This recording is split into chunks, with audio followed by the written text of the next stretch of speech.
On connaissait Osgore pour ses vastes plages océanes, dominées par ses maisons typiques de la côte landaise. Mais une déferlante passe quasiment inaperçue au premier coup d'œil. Celle des caméras de vidéosurveillance. On en compte au total 135. Ah bah ça me paraît énorme, 135, pour une ville aussi calme et tranquille, pour une ville balnéaire comme Osgore. Et je suis contre parce que je trouve qu'on est déjà vachement fliqué avec les téléphones et tout le reste. Je me sens trop observé. Moi, je suis pour. Personnellement, plus il y en a, plus on se sent en sécurité. Derrière ces caméras, il y a l'œil aiguisé de Mélanie. Elle quadrille la ville à 360 degrés et peut zoomer jusqu'à 500 mètres pour suivre une voiture, par exemple. Alors là, ici, je peux la suivre sur le long du parcours, donc je peux donner des informations à mes patrouilles qui sont sur place. Je vais pouvoir leur indiquer la direction qu'ils ont pris ou le nombre de personnes qu'on peut avoir à bord.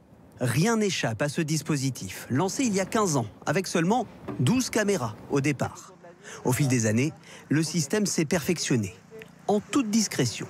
Donc nous avons également ce type de caméra qui, en entrée de ville, recueille l'ensemble des véhicules et des plaques d'immatriculation qui rentrent dans l'hypercentre. Et voilà à quoi cela peut servir.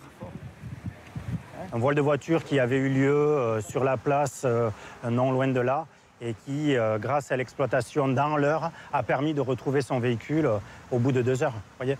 Ces images peuvent être conservées au maximum 1 mois et sont exploitées uniquement à la demande de la gendarmerie. Mais les caméras de vidéosurveillance ne suffisent pas à couvrir intégralement la sécurité d'une ville qui passe de 4 000 habitants l'hiver à plus de 50 000 l'été, soit 12 fois plus de personnes dans les rues d'Osgore.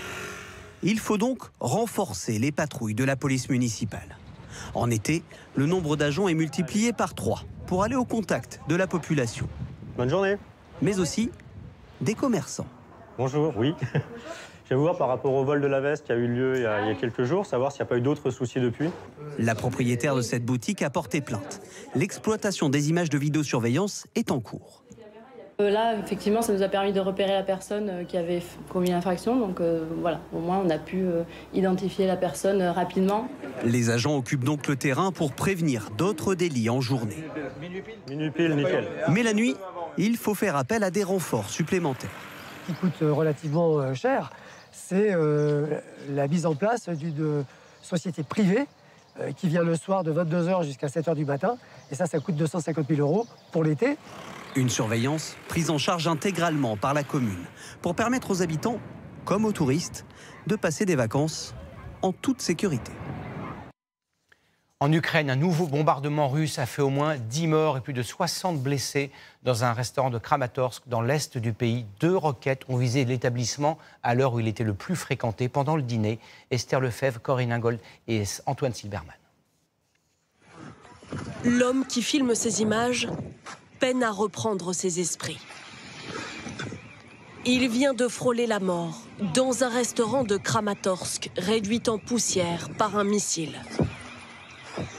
Tous les immeubles aux alentours sont soufflés. Au même moment, des habitants se précipitent pour secourir les blessés. Vous m'entendez? Hochez la tête si vous m'entendez. Travailleurs humanitaires, soldats, journalistes, les victimes se comptent par dizaines. Il y a encore du monde à l'intérieur? Oui, il y a plein de gens. Touché en plein dîner, ce restaurant était l'un des derniers encore ouverts dans cette ville de l'Est de l'Ukraine. Kramatorsk n'est qu'à 30 km du front. Les frappes y sont incessantes. Ma fille est coincée là-bas. Je peux vous montrer où? De son côté, la Russie affirme avoir visé à Kramatorsk uniquement un site militaire.